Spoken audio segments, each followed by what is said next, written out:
Welcome to our event. My name is Margaret Ling, and I am Barnard College, class of 1978. I'm very proud of that. I'm also a board of director of the Asian Columbia Alumni Association, as well as the development director of the Asian American Bar Association. These two groups with the Columbia Law School Alumni Association are proud to sponsor this event tonight, which is the second annual Chang Award celebration, and we are very proud to be honoring a fellow colleague of mine that sits on the board at ACA with me, Mozelle Thompson, Columbia College 76, Law 81. Before we proceed with the program, I'd like to welcome some of our co-sponsors and introduce them. Please give a warm welcome to Chen, who's the president of ACA. Hello, everyone. Good afternoon or good evening, and thank you for joining us. This is so exciting, the second annual celebration. We definitely look forward to this new format, and there'll be a surprise at the end, so enjoy this and stay on with us. ACA has a long history, established in 1995. There's a lot of good roots, and this is one of the relative new initiatives to honor one of the law alumni to keep the featuring going on. So there's more to hear from our fellow honoree, Mozelle Thompson. And then I will just keep the remarks short. And then congratulations again to Mozelle and one of our ACA fellow board members too. Thank you. Thank you, Chen. I'd also like to have Rudy Carmenaty, who is the president of the Columbia Law School Association, say a few words. Welcome to us this evening. Well, welcome everyone. We're so glad to have you joining us tonight for our second Chang Award. And I'll speak more about this fine gentleman, and not only the one we're honoring, but also the one in whose name we're gathering. But it speaks really to why we are Columbians, why Columbia is so important. And every time we gather, even if it's on Zoom, just think of this: we're one day closer, one moment closer to when we can all meet in person. And I look forward to that day. Thank you, Rudy. We appreciate those kind words. I'd also like to thank in person Genna Farley for all the work she does at the Columbia Alumni Association to help us. She is the Associate Director of the Shared Interest Group for the Columbia University Office of Alumni and Development, and we'd just like for her to say a few words. Genna? Yeah, hi, everyone. Thank you so much for joining us this evening.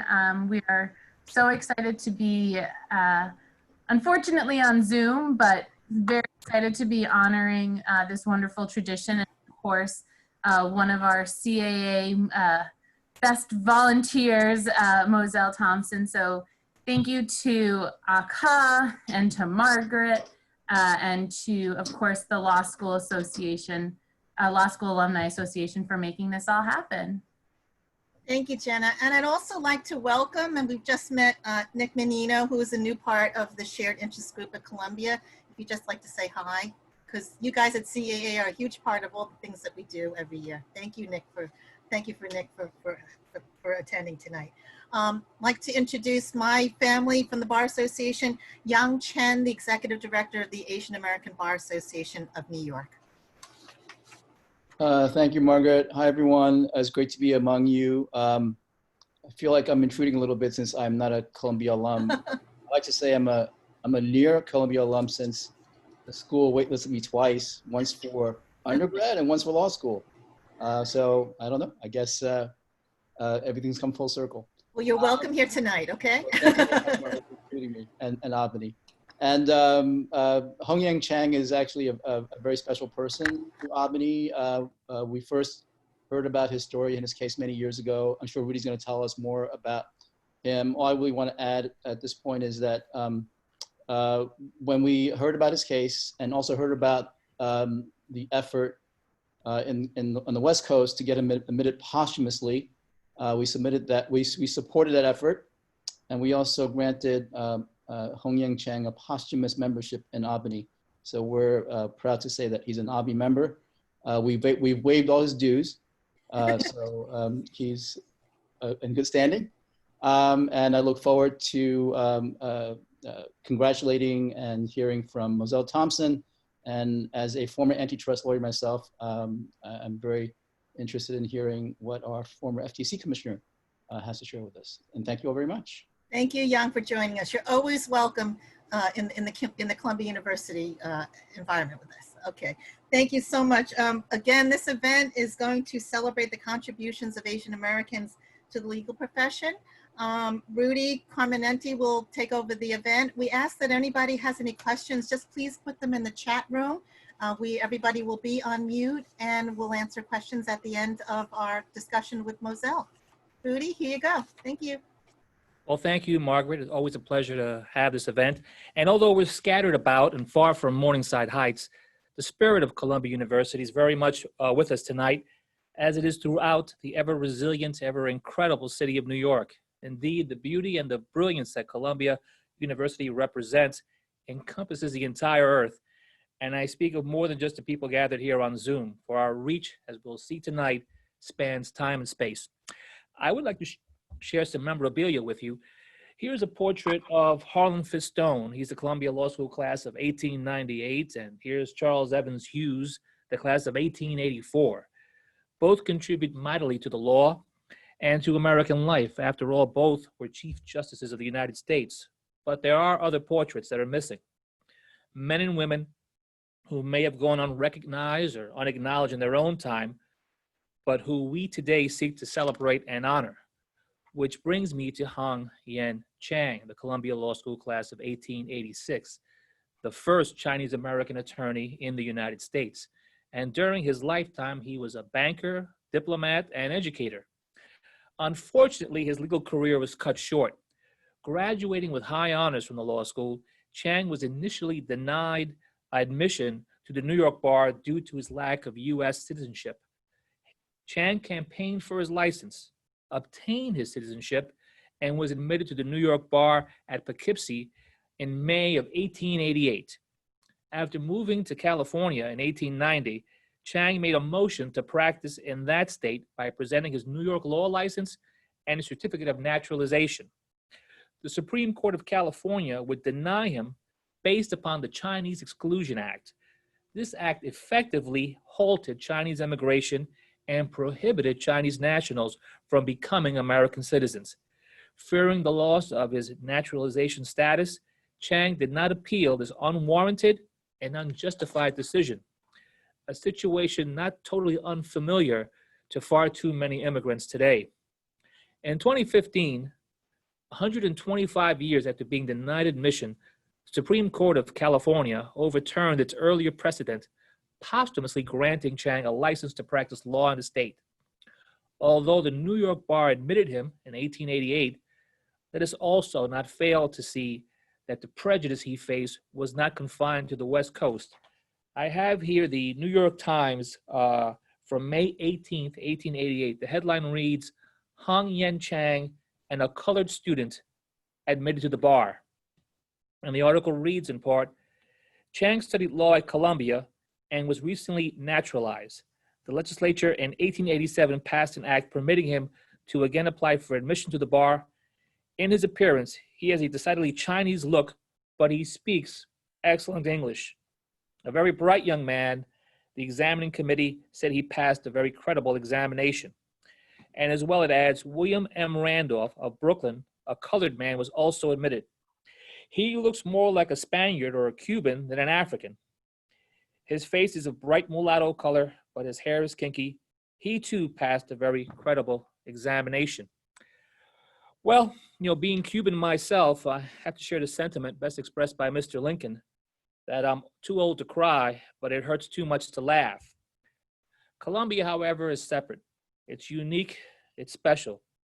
Columbia was then and remains today an oasis. For Hong-Yen Chang was like so many of us, welcome for who he was and what he could contribute. Perhaps that's what's so special about our beloved alma mater. For though we're told we're an elite institution, we have throughout our long and cherished history have never been an elitist institution. Being as we are an integral part of this great city of New York, we have, beginning with Alexander Hamilton, been open to the talent, the energy, and the drive of those who believe that to be educated means to become a better person. irrespective of whatever our individual circumstances may be. Perhaps Theodore Dwight, the founder of the law school and its first dean, said it best in 1886 at Chang's commencement. This is Dean Dwight. Coming from China, he is a living and most credible witness to the fact that there is implanted in the mind of man an instinctive desire for justice, that universal justice which betokens his relation to a great lawgiver, whose aim it is to bring about in the end not merely national justice, but the sway of natural justice. You cannot have failed to recognize in this stranger a gentleman fit in every respect to be a professional brother to any of us. In your kindness of treatment and marks of friendly esteem, you show that however narrow and provincial in spirit our international politics may be, a true university knows no disparaging distinctions based upon race or religion, but spreads its arms wide to welcome all who resort to it with lofty aims and generous purposes. So I know you will all join me in a most friendly and respectful parting salutation to our good brother, Mr. Hong-Yin Chang. Hong-Yin Chang was a trailblazer in the legal profession and an inspirational figure for all who are committed to equality before the law. In that spirit, and in Hong-Yin Chang's name, we honor another trailblazer, Mozelle Thompson. Mozelle Thompson is the American dream come to life. He and his wonderful family represent the very best of the American spirit. Born in Pittsburgh, Pennsylvania, he is the son of Charles and Iko Zuzaki Thompson. His father was an African-American GI who learned to fix airplanes during the Korean War. He was stationed in Japan, where he met Mozelle's mother. She was Japanese. They got married in Tokyo. Although his folks didn't go to university, each of their 4 children went on to college and beyond. Mozelle is a graduate of both Columbia College and Columbia Law School. After clerking for the Honorable William Hovler of the U.S. District Court in Florida, he began practicing law at Skadden Arps. He is a member of the New York and District of Columbia bars. In terms of his government service, he has served our country with distinction. First, as Principal Deputy Assistant Secretary of the Treasury in the Clinton administration, and in 1997, President Clinton appointed Mozelle a member of the Federal Trade Commission, serving until 2003. In 2005, Mozelle founded Thompson Strategic Consulting, which provides legal and policy advice to Facebook and the Walt Disney Company, among others. In 2008, Thompson led the Obama-Biden Transition Review of the Securities and Exchange Commission. He currently serves as a policy advisor to the Biden-Harris campaign. Mozelle has taught at Fordham, Stanford, and Princeton universities. He has received many honors, including the Distinguished Service Award from the UC Berkeley School of Law. Heraclitus, the Greek philosopher, once noted, "A man's character is his destiny." In this vein, let Mozelle's own words serve as his testament as to why we are recognizing him this evening. This is Mozelle speaking. There are a lot of people who don't come from a place of privilege and may not understand how to value what they bring to the table in terms of experience and insight. So when talking to them, I tell them that their ideas have value, that you can make a difference, and not to be discouraged if you feel you're undervalued or unrecognized. Persistence is important, and your ideas are important. You have to empower them. In many instances, some of the most important ideas come not from people who are privileged, they're from regular people who want to make a difference. Well, Mozelle is surely a man who made a difference. He's a man for all seasons, but more importantly, he's a man for this season. In a world that often seems consumed with all the things that offer us a cause for disillusionment and failure, Mozelle Thompson, like Hong-Yin Chang before him, steps forward triumphantly. He is a pathbreaker, a leader, and above all else, an inspiration. In this, he joins another champion, Kathy Harada Chin, who was our inaugural honoree last year. God bless you, my dear friend, for deservedly, you are this year's recipient of the Hong-Yin Chang Award, and I can't wait till when I see you in person to extend my heartfelt respect, gratitude, and affection for all that you have achieved thus far. For when it comes to Mozelle Thompson, I can assure you that the best is yet to come. So ladies and gentlemen, I turn the floor over to our honoree, the Honorable Mozelle Thompson. Wow. Thank you, Rudy, for your kind introduction. Whenever I hear an introduction like that, I look to my left and right and try to figure out who they're talking about. But I feel very fortunate to been able to do some of the things that I have been able to do, and that I also recognize that those opportunities have come on the shoulders of other people who were willing to take risks and to rake eggs when they needed to. And part of my job and my role in the world is to also make sure that that door is open for people who will come behind me. And I think that's an important thing for everyone to remember, that we don't do what we do alone.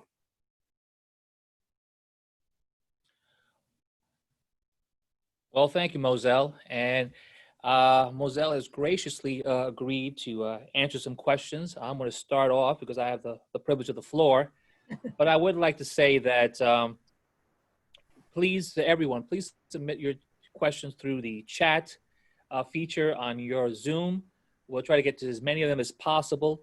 And, you know, this is really a wonderful opportunity, especially for the younger members of our audience tonight, to hear from Mozelle, to learn not only of his story and Hongyang Chang's story, but I think Mozelle said it right. You know, we all stand on the shoulders of giants, people who paved the path for us to be here.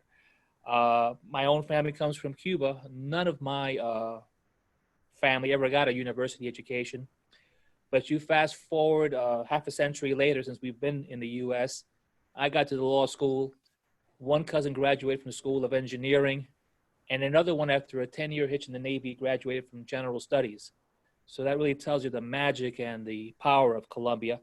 So on that note, let me start with my first question for Mozelle, and that is, you know, I love your story. Your dad being an African-American GI and your mom being Japanese, and they literally come from opposite ends of the earth. Tell me, what was it like for you growing up, and how did they prepare and inspire you and your siblings to achieve the American dream? Well, it's funny. You begin to learn more about your parents as you get older, and you see them as human. You know, they passed away a few years ago, but I recognize that they taught us the value of hard work, and even when it wasn't recognized, the importance of working hard to achieve goals that you set for yourself. That you know, when I grew up, well, until I was about 3, I lived in St. Albans, Queens, because my father worked at Kennedy Airport. In a basement apartment. And then after about 3 years, my parents moved out to Suffolk County because no one would sell them a house in Nassau County. And I remember showing up at, we would go to visit a house, and the real estate broker would make an appointment, and then suddenly we would get there and no one would come to the door, but you could see people peeping out the window at us. And so, but then growing up on Long Island, it was important to know early on that my parents recognized that different is not worse, that you can't necessarily rely on the people that are around you to define yourself. You have to do that. And part of that is not thinking about competition as, well, do you beat the kid next to you at something? It's whether you feel good about what you're doing and whether you can look in the mirror and feel like you've set goals for yourself and you've achieved them. That kind of internal competition is something that I think is important for young people today to understand that has real value, because to begin to build your own compass. And I realized that looking back on it now, they had so many challenges in their lives of what they were able to do and what they saw was not available to them. And they wanted to make sure that their kids knew how to to be internally competitive so that they could be the best them. Margaret, do you have a question? We have a question from Lori Liu in the audience, and she'd like for Mozelle to share, how did he reach his decision to enroll at Columbia? I will admit I went to Columbia because my entire family went to Columbia. So it was a mandate for me. But Mozelle, how did you reach that you wanted to become a Lion? Where did that come from? Well, it is very interesting. I mean, I came to the college because it's actually kind of a strange story, that my parents didn't know anything about college, except that we were going to college. And I applied to Columbia and I got in. And one of the reasons why I applied to Columbia was there was an Italian kid who was in my honors classes, and his father told him he had to go to Columbia. And I said, okay, I'll apply too.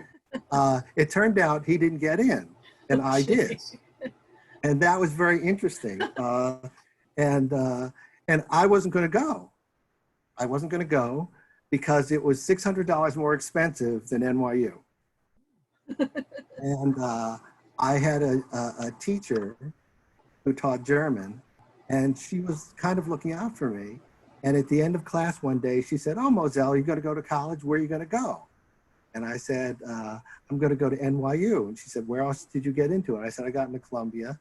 And she said, you have to sit down. I want to talk to you. She closed the door and she said, you have to go to Columbia because it will change your life. And I said, but it's $600.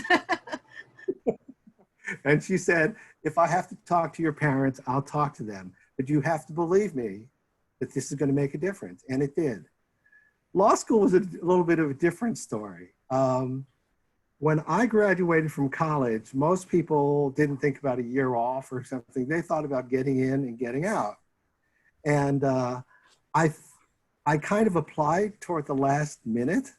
I was very fortunate that I got in. But this is where having a Japanese mother is not unlike having a Jewish mother, because I had always played music. And I was a musician all through school and high school. And I, at the sort of beginning of my senior year, I said, Mom, Dad, I think I'm in the band. I'm gonna go on the road with the band.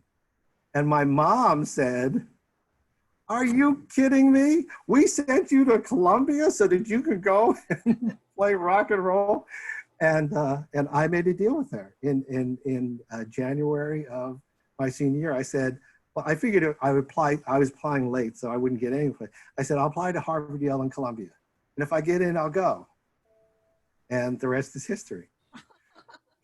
I love that. Oh my goodness. Well, I'm going to ask you my question, which is great. I was actually with the law students. I'm on the board of directors of New York Law School. So I'm teaching young lawyers how to think outside their box today, Mozelle. And I know you do the same. So many people may find your career path unique because you achieved success in more than one area. You were at Skadden, you did many different things, and then you went into the public sector and your career kind of went forward there. Then you went back into the success in the private sector in high technology. Did you plan it this way? Not at all. And part of this is maybe coming from a very, my father was a mechanic. You tend to think that you have one job and you do it for the rest of your life. But I realized the gift that they gave me was that they did what they did so I can do what I do. That I can do many different things. And so I remember thinking that is my path going to be a linear path? And I thought it would always have some public service component. But there came a point, especially when you're at a big law firm and you're a person of color, that you realize that some of the same path that they have for some of your other colleagues may not be as successful for you. And so you have to figure out, well, what's important to you? What's your path? And since I was always open to new challenges, that meant that I viewed as every experience as having tools in a toolkit that makes me an effective problem solver. And to the extent that I could learn more, I can apply those tools in a lot of different ways. You've elicited a lot of good questions. Ying Yen of our ACA board, and you know Ying, has asked you, given your illustrious career, what are you most proud of? Gotcha. Well, you know, I'll tell you a story. You know, it's interesting, and I've told this story before, because people think that that it's the big things that actually stick in your mind. And I'll tell you a little story. When I was at Treasury and again at the FTC, I was concerned that we had big federal agencies that had no community connection at all. And in both places, but especially at the FTC, I insisted we create an internship program so that we could take kids from DC public schools and give them their first office experience. And we would bring in people, and about 20 every year. And we have, and we teach them, like one of the first lessons I would teach them is that there's nothing that's beneath you. If someone tells you to go Xerox something, be the best Xeroxer they'd ever seen. Because if you show them that you're good at one thing, they'll give you more. And to close the circle, there was a night I was at, it was about 11 o'clock at night, and I was getting something at a grocery store, at a supermarket. And I was walking down the dairy aisle, and I hear, Commissioner Thompson, Commissioner Thompson. And I'm sitting here thinking, your first reaction, is this a friend or a former defendant? and a young African-American woman came up to me with her mother, and she said, you don't remember me, but I was in your first class of interns at the FTC. Wow. And I want to introduce you to my mother because I wanted to show her that you're the reason that I'm a first year at the at Howard Law School. I love that. And I thought, that's where you make a difference. You don't necessarily, especially when you're in government, you could be at 10,000 feet and you don't necessarily see that the actions that you take actually make a difference in an individual's life. But that was an instance where I was really surprised, and it actually stuck with me for a while, because you at least say, at least for some people, you have made a difference in their lives. And I think that if all of us, especially those of us who are privileged to be lawyers, can say that at least sometimes in their lives, then the gift is not what you give to other people, it's what they give back to you. That is so amazing. I was saying that to all the young'uns this afternoon at school. I was class of 1983, and I actually said some of them probably older than you could possibly imagine. I said, but at the end of the day, that's the most important thing. You're learning tools in law school. And I said, you're not dummies. You got into law school. So Right. Make sure you make the best of it, not just for yourself. Rudy, I think I'm going to turn it back to you to speak to Mozelle. Did we lose Rudy? What happened to Rudy? He's probably got an assignment. Oh Margaret, my. Margaret, maybe. Well, I'm gonna ask him a question, okay, because we've got lots of them. All right, Mozelle. Oh, here's a good one. All right. Oh wow, we've got a lot of them. I should tell the audience, I've already warned Margaret that I don't answer any questions to start with. Isn't it true that? Well, Chelsea Wong is wishing you congratulations. She probably is matriculating because she wants to know, who was your most memorable professor through your entire life at Columbia? Do you have one that made an impression on you? I do, and yes, there's always somebody. Well, some of them are good impressions and some of them Exactly, not so good impressions. exactly. Well, I think one of the people at law school that I kind of had an interesting respect for was Kellis Parker, who was the first Black professor at Columbia Law School. And I think for most He was a poet. They have various times when they have a crisis of why am I here? Why do I belong here? And whenever you would see him, he would have a smile and that would show you that this will be fine. You will do great. And maybe it's because we were both musicians or former musicians. We had a great bond. I think he's pretty memorable. But I also remember a person in my freshman year of college. You know, we have a science requirement, and I decided, well, I'm going to make it easy. I'm going to take astronomy. That was a mistake. It was all physics, right? And so I remember sitting there the second week in class, and there was a teaching assistant who went on to, he actually passed away on 9/11 in the World Trade Center. But I remember him because he pulled me aside and he said, I can tell that you are over your head. Why don't you make an appointment and we should sit and talk? And his talk was, asking for help is not a sign of weakness, it's a sign of strength. And I remember that in an approach to whatever I do, because it's not just what you know, it's being able to be humble about what you don't know. And I remind young people often that if you walk into a room and claim you know everything, no one will teach you anything. And you always want to be learning. Exactly. I like the way you said that. Rudy, you're back. Do you want to, I know you have something to discuss with Mozelle. Go ahead. Well, I have many things to discuss. I know. It's so interesting. He is very, one of the questions that I've seen, this is a recurring question, was that you've been very much involved in government and in politics, working in the Clinton administration, and now with your work with the Biden-Harris campaign. Could you speak about your experiences in politics and what that was like? Well, I think that what I tell people, especially young people, that there's a difference between politics and policy. I'm interested in policy. Maybe it's because I also have a degree in public policy. I'm essentially a wonk. I like to know what the right answer is and to know that there and how it will help people. And if you have the right answer, then politically you can spin it a lot of different ways. But if you have the wrong answer, sooner or later it will fall on its face. And I think that they need more people who are willing to sweat the details and have the right answer.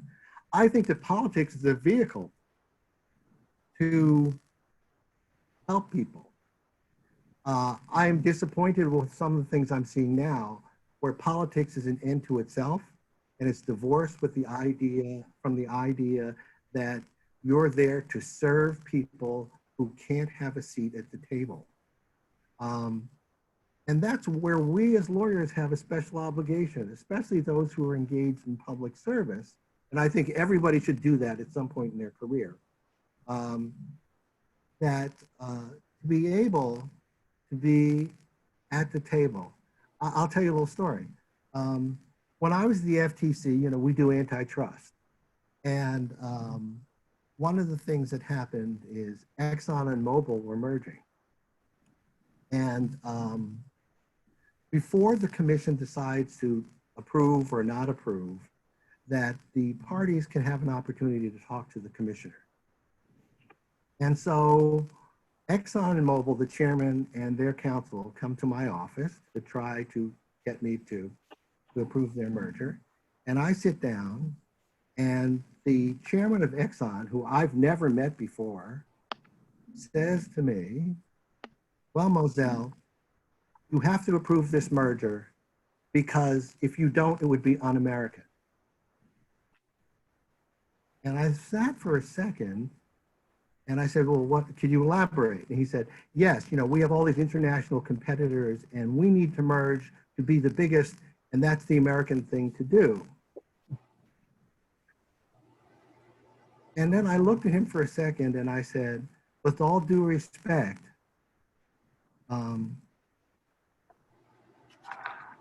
I'm not here because you want to be bigger. I'm here because people have to pay gasoline prices, and people have to think about how they get to work every day. And I'm here because my mom and dad don't have a seat at the table, but I do. And so I have a very good idea of what it takes to be American. Thank you. And and he was so shocked because I don't think that he ever had someone who looked like me actually disagree with him, okay?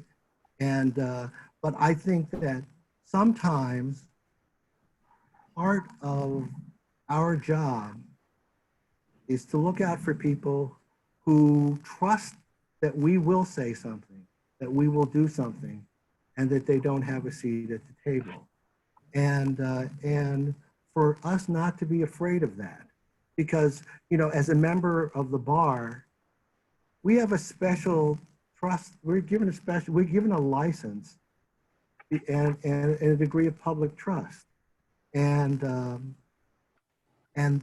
our value is to be able to speak up when other people can't, to be able to talk about what's real and not just the perception of power. That's an opportunity, and it's hard to do. It's not easy, but I think that for all of us, but especially members of the bar, we have a unique responsibility to do that. And it may not happen every day, but we shouldn't shy away from it when it comes. No, it's very important. I was also a student and protege of Kellis Parker. Mm-hmm. And certainly he instilled that, as well as this notion of public service. He also, if I remember correctly, had a very strong element about jazz as jurisprudence and things of that nature. And looking at that marvelous collection of album covers behind you, and maybe you could tell our audience what those album covers represent. What impact did culture, African-American culture, Japanese culture, American culture, speaking broadly, how did that shape your dynamic and how you view things? Well, look, one of the things that I learned, and it's funny, at various points in your life, you have to have someone smack you in the face and tell you to wake up. And I've had that at various points in my career of important people. And this is one of the things I tell young people is that I know you're looking for a mentor, hoping it'll be a long time relationship, but sometimes people come into your life for 15 minutes and they can change the course of your life. And you should value it all. It comes to, I think there were various points in my life when I thought a career would be a straight line. But instead, it's a series of experiences. And I think one of the things that Columbia gave me is enough confidence in my own ability to know that even if I hadn't seen the experience, I hadn't had it before, that whatever it was, I had the ability to make something good from it. And as I look back on my career, that some of the best experiences I've had were instances where there hasn't been an instruction manual, where there is no clear path, where you walk into a situation and you say, well, either this will be really good or really bad. So I better bust my ass to make sure it's really good. And those are real opportunities. And I think for people, you know, I look at women and people of color, that's the advantage many times that they have that other people, because their entire life has been made up of being able to make applesauce from apples, to be able to walk into situations where they're not the status quo and be able to find a path forward. And so sometimes Columbia can help you get there with the tools, but you shouldn't forget your instincts of what got you to the dance to begin with. And it can be a real enhancement. And I often tell people, like young students at the college, I know you think that your future is going to be determined by knowing what Machiavelli who Machiavelli was. But chances are your future is going to be determined by the fact that you survive the housing lottery. Because you need both. You need both. And so I think that there are many of us who although we recognize it's hard work, the people who are really successful, who are willing to be open to surprise and look at a challenge and say, gee whiz, why not? Mozelle, I have a really good question that I've saved at the right time. Now, Genna nudged me, but I did not forget it. Carlos Cuervas has a really good question. And I embrace this because I am a leader in diversity, inclusion, and equity right now with everything that's going on. His question is, as a student of color, an alumni of color, and a leader within our Columbia community, I am sure, have you reflected on the racial tension in the United States? What do you think alumni and the larger Columbia community should do to foster a community of inclusiveness? And I think that's a really important question that we should be talking about today. You know, I think that most people of color, when they see recent events, they are concerned that there might be two Americas, that one that we experience and one that some others may be totally blind to. Yes. I think we have an opportunity not only to explain and do simultaneous translation, but also the opportunity to bring people together in not necessarily arguing about what's been done wrong, but what we can do right. That in the end, most lawyers are there to be problem solvers. And you're usually hired because parties cannot get to that solution themselves. I think this is an area where we can do the same thing. That I think that people of color have a right to be angry. I see it every day in my life. I remember one of the first times I was at the FTC in my office, and outside counsel started their presentation. Well, let me explain to you how the Sherman Act works. And I have to make a decision. Either I have to listen through this, but if I say something, then the perception is angry black man. And why should I have to carry the burden of making someone else feel comfortable? That's part of the challenge that we have. That's part of the fact that society is not equal. The fact that some people have that burden, other people don't. I think that we have an opportunity to talk about that in a way that's more transparent and talk about solutions where we can enlighten people of how we can all do better. But I think I wouldn't undervalue the fact that for many of us who are willing to be pioneers and take on the challenge, that your mere presence changes the dynamic of the conversation. The fact that you are sitting in the room, and when they start talking about those people, and you can say, that would be me, you're talking about, changes the dynamic of the conversation.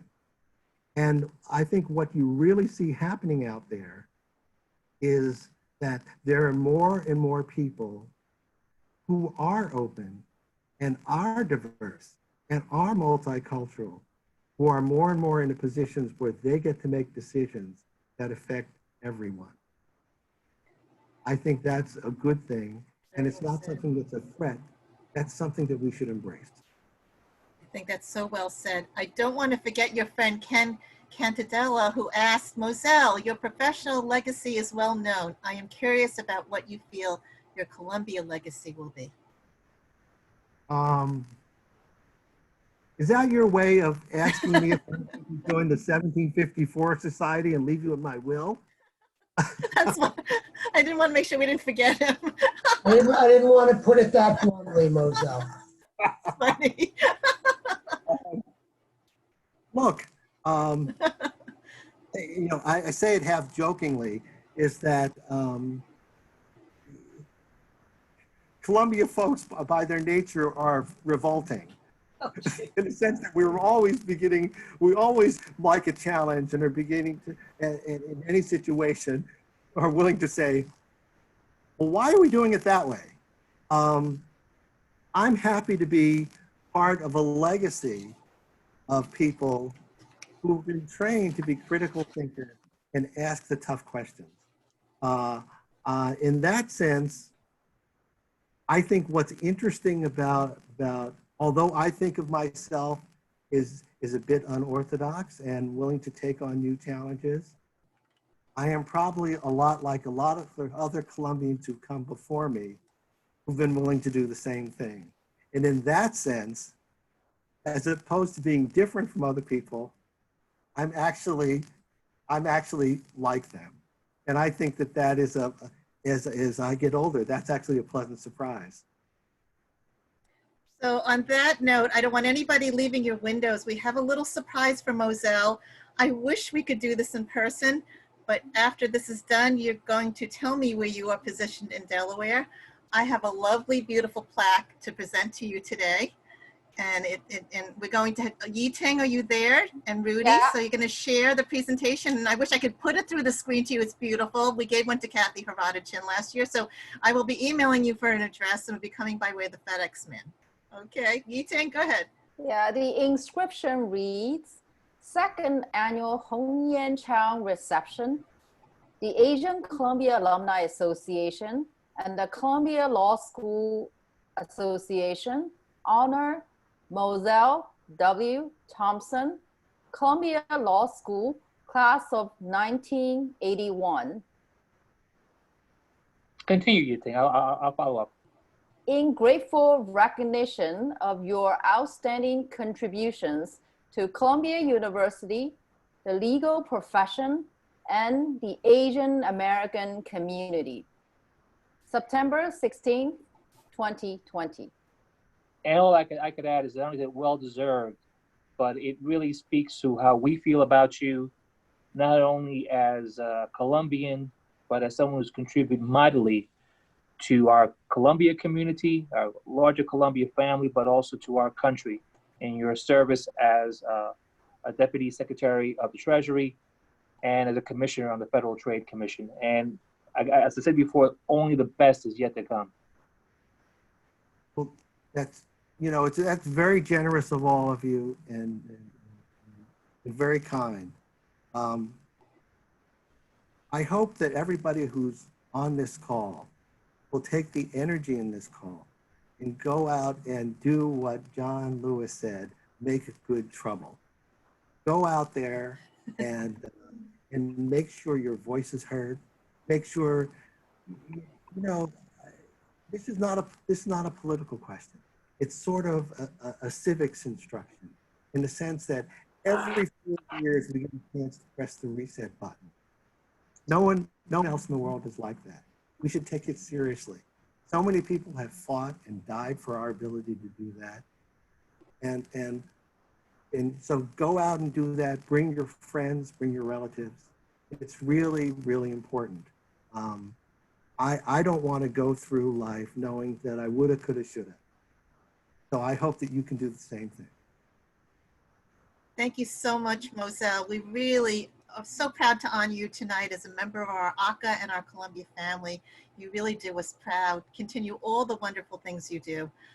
Thank you, everybody, for joining us tonight. If you have any questions, we encourage, I know Yi-Ting said it, I also encourage you to please join ACA and Genna, any of the shared interest groups at Columbia, whether you just started at Columbia University or if you are an alumni, please stay actively involved. We are a family and we really want to do good things in the world.